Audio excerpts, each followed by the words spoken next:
السلام علیکم ورحمۃ اللہ وبرکاتہ۔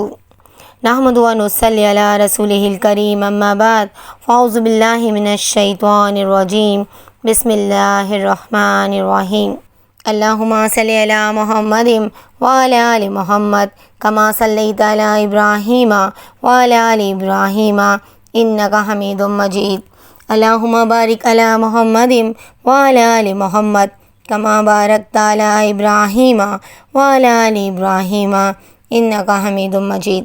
تمام تعریفیں اس رب کائنات کے لیے جو تمام جہانوں کا پالنے والا ہے، اور درود و سلام ہو ہمارے آخری نبی حضرت محمد مصطفیٰ صلی اللہ علیہ وآلہ وسلم پر، جو تمام جہانوں کے لیے رحمت بنا کر بھیجے گئے۔ معزز سامعین، ہمارا آج کا موضوع ہے مدینے کی محبت۔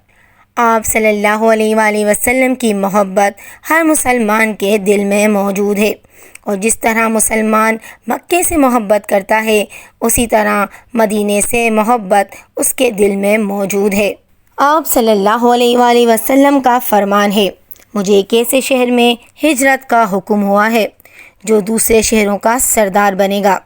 منافقین اسے یثرب کہتے ہیں، لیکن اس کا نام مدینہ ہے، اور وہ برے لوگوں کو اس طرح باہر کر دیتا ہے جس طرح بھٹی لوہے کے زنگ کو نکال دیتی ہے۔ آپ صلی اللہ علیہ وآلہ وسلم جب ہجرت کر کے مدینہ تشریف لائے تو آپ صلی اللہ علیہ وآلہ وسلم نے مسجد کی تعمیر کا حکم دیا۔ آپ صلی اللہ علیہ وآلہ وسلم کا فرمان ہے، مدینہ حرم ہے، اس کی حد میں کوئی درخت نہ کاٹے جائیں، نہ ہی کوئی بدعت کی جائے۔ جس نے بھی یہاں کوئی بدعت نکالی، اس پر اللہ رب العزت اور تمام فرشتوں اور انسانوں کی لعنت ہے، اور اس کی فرضی اور نفلی عبادات بھی ناقابل قبول ہیں۔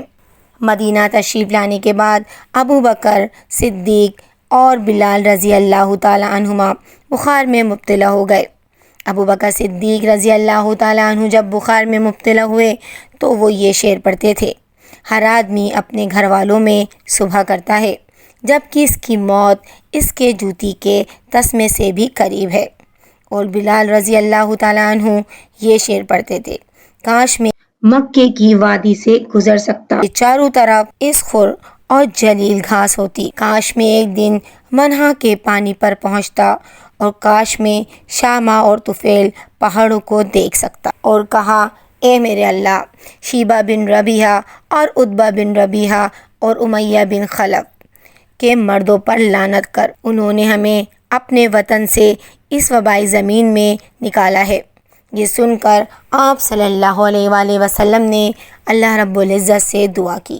یہ سن کر آپ صلی اللہ علیہ وآلہ وسلم نے اللہ رب العزت سے دعا کی، اے اللہ، ہمارے دلوں میں مدینے کی محبت اسی طرح پیدا کر دے جس طرح مکی کی محبت پیدا کی ہے، بلکہ اس سے بھی زیادہ۔ اے اللہ، ہمارے سا اور مدھ میں برکت عطا فرما، اور مدینے کی آب و ہوا ہمارے لیے صحت افزا بنا دے، اور یہاں کے بخار کو جحیفہ میں بھیج دے۔ آپ صلی اللہ علیہ وآلہ وسلم کی خدمت میں ایک اعرابی حاضر ہوا، اس نے آپ صلی اللہ علیہ وآلہ وسلم سے بیعت کی۔ دوسرے دن جب وہ آیا تو وہ بخار میں مبتلا تھا۔ وہ کہنے لگا کہ میری بیعت کو توڑ دیجیے۔ 3 بار اس نے یہی کہا۔ آپ صلی اللہ علیہ وآلہ وسلم نے انکار کر دیا اور فرمایا، مدینے کی مثال بھٹی کی سی ہے کہ میل اور کچیل کو دور کر کے خالص جوہر کو نکھار دیتی ہے۔ اسی طرح بنو سلمہ نے چاہا کہ وہ اپنے دور والے مکانات جو مسجد نبوی سے دور تھے اس کو چھوڑ کر قریب رہائش اختیار کی جائے، لیکن آپ صلی اللہ علیہ وآلہ وسلم کو یہ بات پسند نہیں آئی۔ آپ صلی اللہ علیہ وآلہ وسلم نے فرمایا، مدینے کے کسی بھی حصے کی رہائش کو ترک نہیں کرو۔ آپ صلی اللہ علیہ وآلہ وسلم نے فرمایا، اے بنو سلمہ، تم اپنے قدموں کا ثواب نہیں چاہتے؟ یہ سن کر بنو سلمہ نے اپنی رہائش وہیں قائم رکھی۔ آپ صلی اللہ علیہ وآلہ وسلم کا فرمان ہے، میرے گھر اور میرے ممبر کے درمیان جنت کے باغوں میں سے ایک باغ ہے، اور میرا ممبر روز قیامت حوض کوثر پر ہوگا۔ آپ صلی اللہ علیہ وآلہ وسلم نے اللہ رب العزت سے دعا کی، اے اللہ، جتنی برکت مکے میں عطا فرمائی ہے، مدینے میں اس سے دگنی برکت عطا فرما۔ آپ صلی اللہ علیہ وآلہ وسلم کو مدینے سے اس قدر محبت تھی کہ جب وہ سفر سے واپس مدینے کی طرف آتے تو مدینے کی دیواروں کو دیکھتے ہی اپنی سواری کو تیز کر دیتے۔ اگر کسی جانور کی پشت پر سوار ہوتے تو پھر اس کو ایڑ لگاتے۔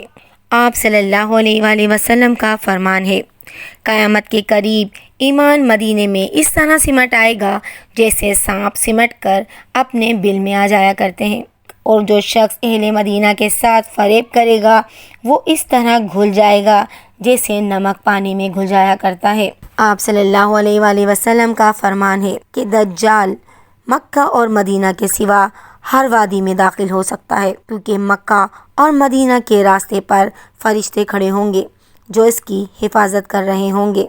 پھر مدینے کی زمین 3 مرتبہ کانپے گی، جس سے ایک ایک کافر اور منافق کو اللہ رب العزت اس میں سے باہر نکال دے گا۔ دجال جب مدینے کی ایک کھاری زمین پر پہنچے گا، اس پر مدینے میں داخلہ تو حرام ہوگا۔ مدینے سے ایک دن ایک شخص اس کی طرف نکل کر بڑھے گا۔ یہ لوگوں میں ایک بہترین اور نیک شخص ہوگا۔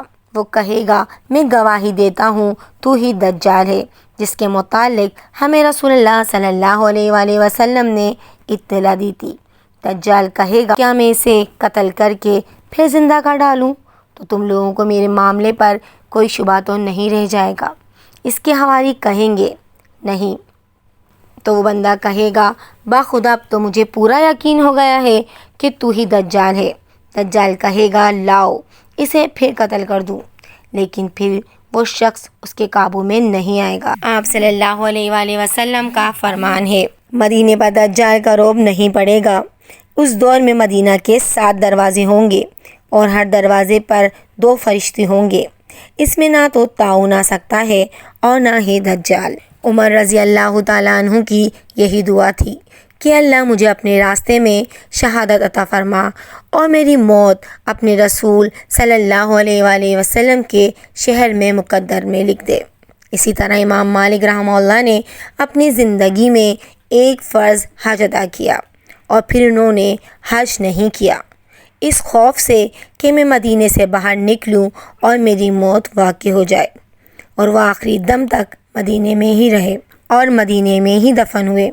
آپ صلی اللہ علیہ وآلہ وسلم کا فرمان ہے، مدینے کی شدت اور تکلیف پر میری امت میں سے جو کوئی صبر کرے گا، قیامت کے دن میں اس کا شفیع رہوں گا۔ یہ حدیث مسلم اور ترمذی کی ہے۔ اللہ رب العزت سے یہی دعا ہے کہ وہ ہمیں اپنے راستے پر چلائے اور اللہ کے نبی صلی اللہ علیہ وآلہ وسلم کی اطاعت اور پیروی کی توفیق دے، اور اسی طرح ہمارے دلوں کو مکہ اور مدینہ کی محبت سے سرشار رکھے۔ آمین یا رب العالمین۔